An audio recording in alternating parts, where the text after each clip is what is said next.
everybody, and welcome back to my YouTube channel. If you're new here, hi, my name is Olivia, and I'm so glad that you clicked on today's video. And as you can see by the title, I wanted to do a little vlog, a day or two in my life of just, I don't know, bringing you along. I'm currently on a walk, so if you can hear the heavy breathing, I am having really bad allergies. It's kind of cold. It is what it is. But I just wanted to hop on and intro the video, kind of let you know what you can expect. My sourdough starter is finally doing well, and it's actually kind of insane to see how well it's doing. I don't know why I feel like it's becoming mature a lot faster than it did when I first did it, but it's like really good. And so should have brought a tripod. And so I'm just really excited about that. So today I prepped sourdough bagels, as well as a double loaf of like artisan sourdough bread. And then I tried my hand at pancakes. Now, the one thing that I can say is I made a mistake. So they didn't turn out the way that I wanted. I used really active, super bubbly starter, and pancakes prefer discard. So they did not turn out the way I wanted. Here's a little lake behind me. Well, not lake, river. But yeah, they did not turn out the way that I wanted. So that was kind of disappointing. But we're gonna try that again sometime this week with discard. Which basically, if you don't know, discard is sourdough starter, just not active, meaning you have not recently fed it. It's not doubling, it's not bubbly, it's cold maybe, quite runny. So yeah, that's that. And so you guys will see the finished product and me kind of shaping everything. And then I also want to take you guys along on a little haul. I recently picked up some new books, as well as some planners, because if you have not seen, I feel like I mentioned it in my car chats video, I got into graduate school, so I got some planners to kind of be super productive. So I'm going to show you guys that, a little bit of a reading update.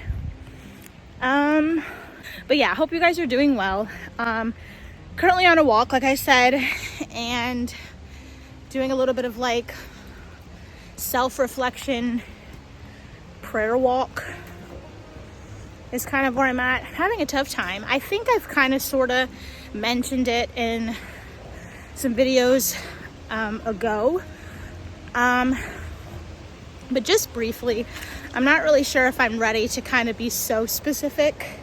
Oh wow, beehive. So yeah, maybe I will, and I'll get back to you guys. I'll show you this little raging little river too, if you can hear it in the background. But yeah, I might update soon with kind of life and all of that. But so that's what I'm currently doing. Getting in my steps. So I'll show you guys this little river.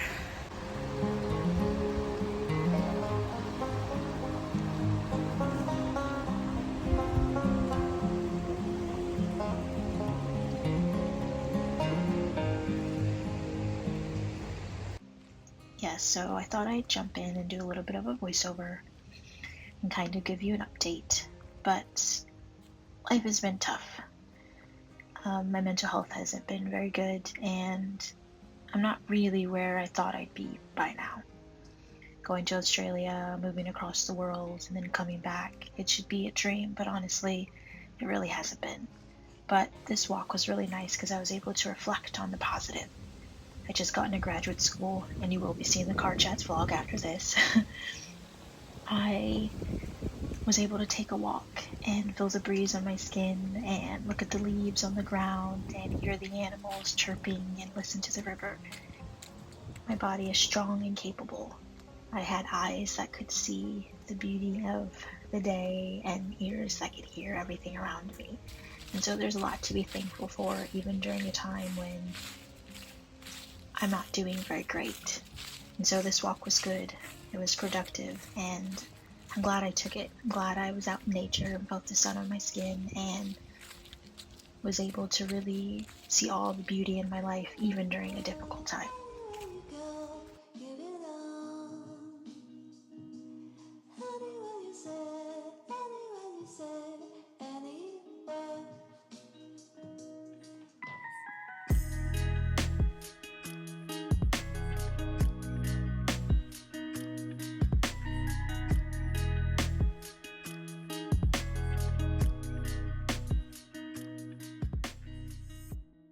I am back with one of my bowls of dough. So this is going to be the actual sourdough loaves. And also something really cool, my mom was able to get some farm fresh eggs. These ones haven't even been washed off. And so they can just sit on the counter as is. They don't need to be refrigerated. They smell kind of funny. But yeah, it's really nice. So it's gonna be exciting to like have bread and be able to have fresh eggs, all the things. But yeah, so what I'm gonna do, I'm gonna show you guys removing this. And also while I'm at it, I'll show you the bagel dough that I have. All right, so this is the bagel dough.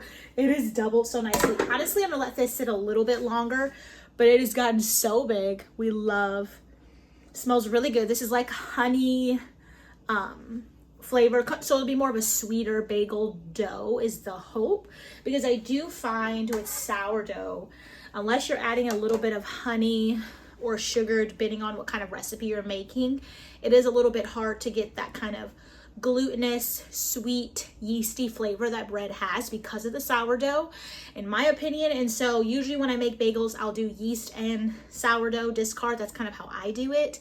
But I did try something a little bit different with just doing full-blown sourdough, but adding in those sweetened elements of honey and a little bit of sugar. So leave that a little bit longer. I've preheated my oven to 435, and I'm going to show you guys what this looks like. My counter is all clean and ready to go. I'm gonna get a little flour. And then I'm thinking, I don't know if I told you guys this morning, but I tried to make sourdough pancakes, but the problem is the sourdough needs to not be active, and mine was super active. I fed it, it was bubbly, and so it just didn't turn out. So now that my starters, I'll show you the containers. Now that they look less active, I mean, it was huge, the whole thing was overflowing. I think it would be good to, like, I don't know, it's quite watery, so maybe it'll work a little bit better. Otherwise I'll wait one more day and then attempt it. But I'm going to show you guys this and probably jump into a voiceover because my family is here, and we're going to start baking our loaves of bread and our bagels.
It is another day. I don't even know where I left off. I do know that I introed this video on a walk, and I should have put in some footage regarding the sourdough baking. So now we're gonna dive into the fun part of this vlog. I have recently been hauling a couple of things. I got some planners because if I have not mentioned it already, I did get accepted into graduate school, so I'll be starting in January of next year, winter semester 2026, and I'll be getting my executive master's in automotive supply chain management, and I'm really excited about it. And so I decided it's time to get myself some planners so I can use them for school as well as just like my personal life. If I'm not mistaken, I should have already posted what's in my bag video, and so now this is also in my bag. It is a cute Paper Source planner that I got actually from Paper Source. I do know that Paper Source and Barnes & Noble work together, but this one I ended up picking up at Paper Source, and it's just a cute little planner. I have like a brown slouchy hobo bag, and so I think the color matches perfectly. But yeah, it's 17 months. It has like the 2025, 2026, and 2027 calendars in there. It has a place for contacts and notes, and then for each month it kind of starts out just like stating the month. You get the calendar, and I'm really picky when it comes to planners. I want to make sure that my calendar is with the actual month. So like some planners, all the calendars will be up in the front, and then you'll scroll through and then you'll get the weeks and the days. I don't like that. I want the calendar to be with the actual days of that month. And then the main planner that I got, which is going to be academic, going to be personal life, that gives me a lot more space to put goals and monthly intentions and like the word and the verse and all of the things of the month, is this one that I also got from Paper Source store, but this is by Fringe, and it's this really pretty like orange planner with like oranges on it and leaves, and it says weekly planner August 2025 through December 2026. It's also a 17 month, and it has a little pocket here if you wanted it. Then as you open, it obviously goes into the different year layouts, and it just has 2025 and 26, not 27. Gives you a place for contacts. And then I think I made a test page. Oh no, I didn't. I thought I did. Then it jumps in like this. And so I love this. Not only do I really love the month calendar with the days of the week, just all connected so you're not flipping around. I love that this gives you like month at a glance, monthly intentions. So like basically if this were August 2025, you'd have your August to-do list for the month, things you want to accomplish. You have some notes and thoughts. So like I just kind of took it as like my hopes for the month, my monthly intention, you know, a quote of the month. And then we have the word of the month, which I really, really like that. Things to accomplish this month, like the top 3 things and the 4 most important appointments for the month as well. And so I really like that. And then right after that, you're going to dive into the actual month. And this is such a beautiful layout. And if you can see, it has at the bottom goals. So you get 4 sections, 4 little places to put goals in. You get a little section on the side for notes. Then you get the full calendar, which also has it's pre-dated for you. It lets you know the moon phases. You get the holidays in here. You get to see the next month little calendar here on the side. It's just really nice. And then after that page, okay, here's my test page. After that page, you get into the actual like weekly plan. So it is by day. So for example, we have Monday through Wednesday on this page. It gives you a little section for notes. You get your to-do list for the week, which I really like, as well as your 3 top priorities for the week. And I think it's a really great way to keep you organized because you're being intentional with like, these are the top things I need to focus for this week alone. Then you get a meal plan section just to put in your grocery list. So I really love that. And then I tested all my markers to make sure that they worked well. And yeah, so I've already started using it. We're learning our color-coded system. So this looks chaotic. It looks chaotic, guys. But there is a system to the madness. And so as I feel like months go on, I'm just kind of, you know, testing things out. Once I head into next year, January, it's gonna look a lot different. I feel like it's gonna be a lot more pencil than pen in this planner, and a lot more pastel than very bright colors. And I've also, yes, I've hauled some books. Now, hear me out.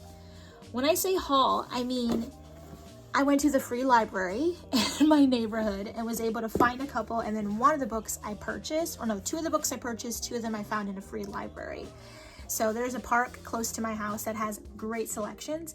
It's almost like there is one person who literally comes and every week is changing them out because the books are good, like really, really good, popular books. And I've just picked some that kind of spoke to me. So to start with those, the first one that I ended up getting is A Most Beautiful Thing by Arshak Hooper. This really captured my eye. First of all, it's super like worn in and floppy.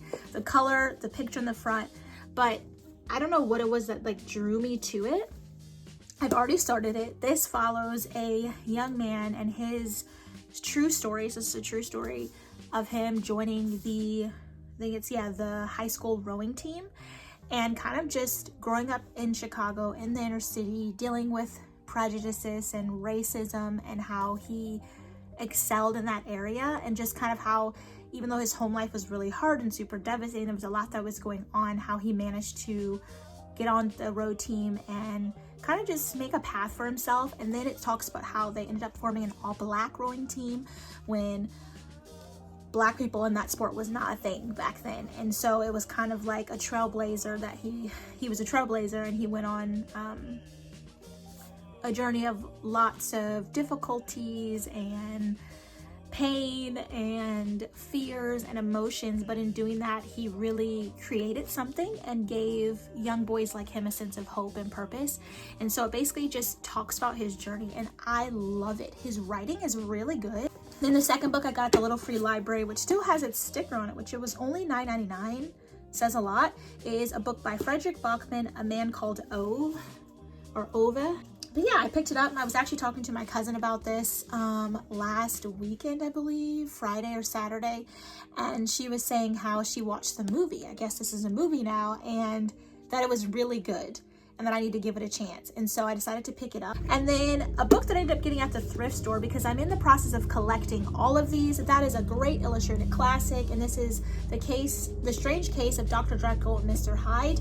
I've never read, watched, or nothing. I have absolutely no clue what this is about. But I have 5 or 6 or 7, maybe 8 at the most books already. I had a collection that I got when I was younger. I ended up picking up a couple more along the way, and then I found this one. So my goal is to collect as many of these as I can, so that when I have kids one day, I can offer them these books that are like classics, but are a little, easier to take in, little bits and pieces. And so yeah, I ended up picking this one up, and I think it was like 49 cents, super cheap. And then the most recent book that I actually purchased with my own money and my Barnes & Noble $5 off coupon or gift card or whatever is Days at the Morisaki Bookshop by, I'm going to butcher the name, but I'm going to try, by Satoshi Yagasiwa, maybe? This, you guys, absolutely stop, shut up, is the most amazing cover. And the problem is, when I was walking through Barnes & Noble, I'll pop on the screen a couple other books that when I saw the cover, I immediately added it to my want to read, because I know you're not supposed to judge a book on its cover, like you shouldn't, because you never know, but the covers do pull the reader in. I'm really excited to dive into this book. Yeah, something different. It's obviously literary fiction, which I love, but it's different. And so I'm excited to get into this. Super excited about that. And then to dive into the next little portion, which would be the reading update. So in terms of audiobooks, I ended up starting The Lovely War, and I am loving this, no pun intended. It's really good. I love, obviously, European history. That's kind of my thing. So I love that it's historical fiction. I love that we're getting the Greek mythology within the book as well. That I really love. I'm listening to it through Audible and then kind of going through the book as I go through it. This has been really nice to get into. So I found it. This quote, there's another one, but I can't remember what page it was on. It was where James, he's the main character in this original, the first portion of the book, and then Hazel is the other main character, and they're just basically falling in love. He's going off to war. She plays the piano. It's all of those things. And she kisses him on the cheek during a dance that they had at this gala. And he ends up thinking internally, saying how he really wishes he could return the kiss that he stole from her. And to me, that was just so beautiful, guys. I was just like, what even is this? And then this quote stopped me because I was driving and I was like, hold up, wait a minute, this needs to be written down somewhere. And it's, for reference, if you want to know, it is on page 49 in the physical book. I'm not really sure what percent in the audiobook that is at, but it is on the chapter that says A Walk, November 24th, 1917. And it says, basically, James is kind of saying something to her, and then she's like, we need to keep everything a secret about us. And he's a little disappointed, saying like, okay, why am I a secret then? Is something wrong? And she's basically just describing how she's never felt this way before. It's foreign to her, it's new. She doesn't want to ruin it. She doesn't want anyone to get in, you know, and mess things up, basically. And he kind of doesn't understand, and so she tries her best to describe it. And then she says, because she plays the piano perfectly, like it's her dream, her thing. She says, you're a brand new piece of sheet music, she said slowly, for a song which, once played, I swear I'd always known. And then afterwards, Aphrodite is like in the story too, and she's like, always known meant something, didn't it? Clever, clever girl. And that for me was so sweet, because that's her craft. That's her. Playing the piano is who Hazel is. Like, that's a part of her story and her journey, and something that she takes very seriously and is very good at. And it means a lot to her. And so for her to tell someone who is also beginning to mean something to her, but describing it in terms that make sense in her brain, it really made James look at her and like her and love her even more, because it was like he could see that quirky kind of sweetness inside of her. Like, the only way she could describe the way she felt for him was through music, because that's who she is. And so I just really love that. So good. So I'm really loving this book so far. Cannot wait to finish it. And then, yeah, besides the new book that I picked up, I am slowly working my way through 13 and by Steve Kavanaugh, and The Dragon Republic by R.F. Kuang. So that's kind of still the thing. Nothing else too major. But I am going to end the little portion here. And thank you so much for tuning in and clicking on today's vlog and spending a couple days with me, taking you along on some different things that I did. And I really hope that you are enjoying the books that you're reading and the fall weather if you happen to be in the United States. And if not, I hope you're enjoying the season where you live. And without further ado, I'll catch you all in the very next video.